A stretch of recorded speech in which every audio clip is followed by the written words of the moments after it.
message right now just about several different topics. Maybe they're topics that I was looking for earlier and I probably found. So earlier in the week I was looking for these topics.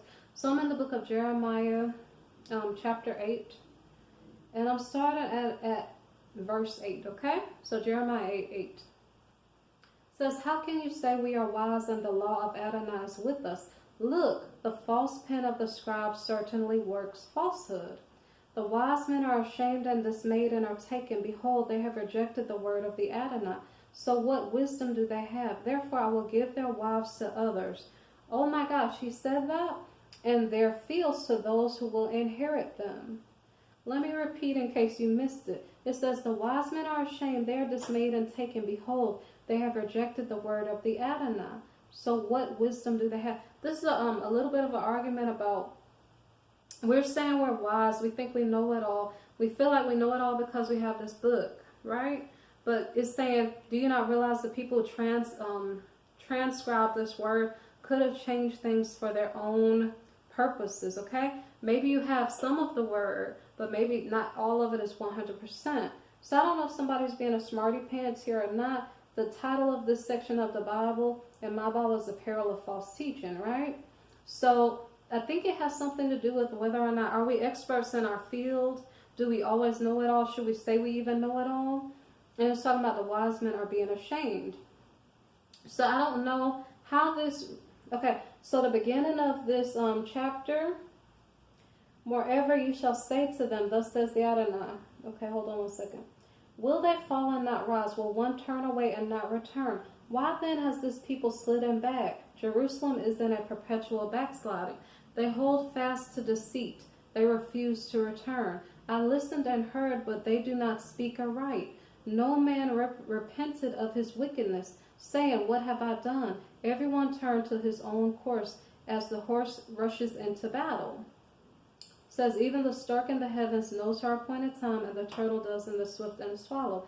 Observe the time of their coming. But my people do not know the judgment of the Adonai." Okay? So here, the question is, are you holding fast to deceit? If you're holding fast to false teaching, are you ready to repent and to pay attention to the right way to do it? Okay? If you're in perpetual backsliding, are you repenting and trying to turn right? Okay? Now, see, I don't even understand, because in the Bible here, for some reason, in chapter 8, it says, "Therefore I will give their wives to others." But in chapter 9, it says something about, hold on one second. It says something about, "Oh, that I had in the wilderness a lodging place for wayfaring men, that I might leave my people and go from them. For they are all adulterous, an assembly of treacherous men."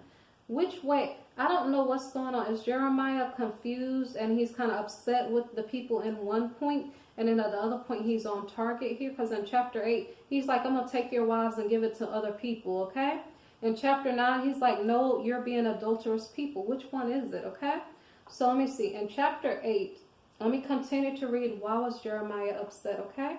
He said, "From least to the greatest, everyone is given to covetousness." So in chapter 8, he's saying the people are holding fast to deceit. The people of Jerusalem are holding fast to deceit. In verse 10, it says, "Everyone is given to covetousness, from the prophet even to the priest." Everybody's dealing with each other in a false way. He said, "For they have healed the hurt of the daughter of my people slightly, saying, peace, peace, when there is no peace. Were they ashamed?" Okay, hold on. "When they had committed abomination? No, they were not at all ashamed, nor did they know how to blush. Therefore they shall fall among those who fall." Let me see. So Jeremiah is upset for different reasons. If it's not Jeremiah being upset, it's the Adonai speaking through Jeremiah and explaining his thought process, okay? So our Creator Adonai, he gets upset with us many times, okay? He's upset because Jerusalem is in a perpetual backsliding. They're falling for deceit. They're too covetous. And so anyway, he is fussing at the people. He's saying he's going to take away your fruits from the trees. He's pretty much upset. In verse 15, he's saying, "We looked for peace, but no good came, and a time for health, but there was trouble." Okay? So the creator is upset with Israel, so he went off on a soliloquy here, and he basically told them why he was upset, and then explained he's going to get them back, okay? So you know how the creator is. He gets upset with his people, he explains it, and then he probably forgets it, okay? So that was the creator speaking. Now, in verse 18, it said, I will comfort myself in sorrow, because, let me see, verse 19, listen, the voice, the cry of the daughter of my people from a far country. Is not the Adonai in Zion? Is not her king in her? Why have they provoked me to anger with their carved images and with foreign idols? Okay? So, there are many things that the Creator is upset with us about. I already said deceit. I already said covetousness. Here, it is about, hold on one second, idolatry, okay? Now in verse 21, for the hurt of the daughter of my people I am hurt, I am mourning. Astonishment has taken hold of me. And then so he's saying something about why is there no recovery for the health of the daughter of my people, okay? So somewhat of a, I'm upset with you, I'm crying for you, okay? Let me see, I'm at Jeremiah 10:19, okay? Okay, so I'm continuing on. Woe is me, Jeremiah 10:19, for my hurt. He's saying that his wound is severe. He's saying, so he's explaining something. He's saying in verse 20, hold on one second. He's saying whatever he has in his home is being plundered. And he's saying his children have gone from him and they are no more. And he said there's nobody to help him pitch his tent anymore, okay? Now, he says, for the shepherds have become dull-hearted, okay? Several times he mentions dull-hearted, okay? He's very much in a kind of furious mood right now. He said dull-hearted 3 times in the past chapter, okay? When he's talking about dull-hearted, he's saying you're lacking empathy, okay? So he's talking about idolatry in chapter 10 of Jeremiah. He said, Jeremiah 10:2, do not learn the way of the Gentiles. Do not be dismayed at the signs of heaven. For the Gentiles are dismayed at them, for the customs of the people are futile. Okay? So he's talking about like maybe religiosity, maybe during Christmas time. And he's saying, hold on one second.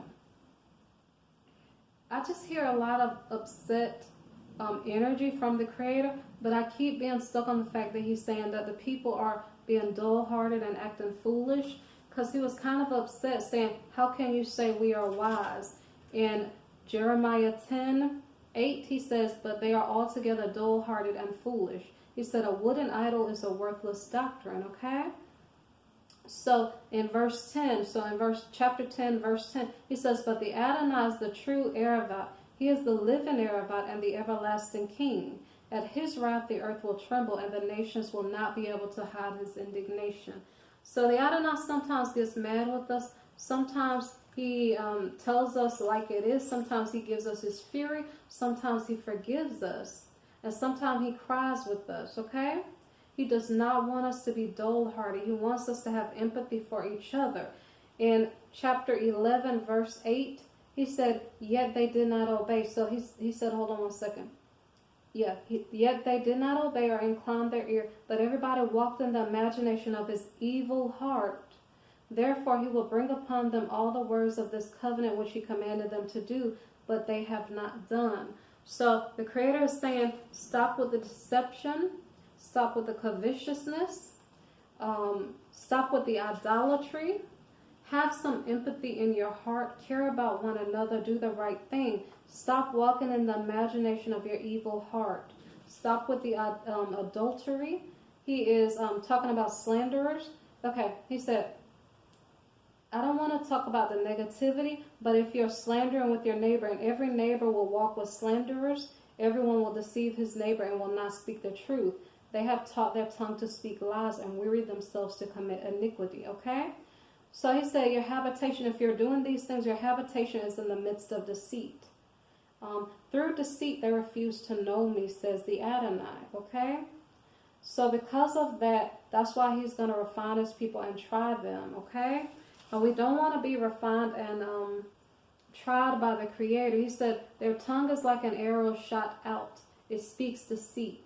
One speaks peaceably to his neighbor but with his mouth, but in his heart he lies in wait. And the Creator says, shall I not punish them for these things, says the Creator. Shall I not avenge myself on a nation such as this? Okay?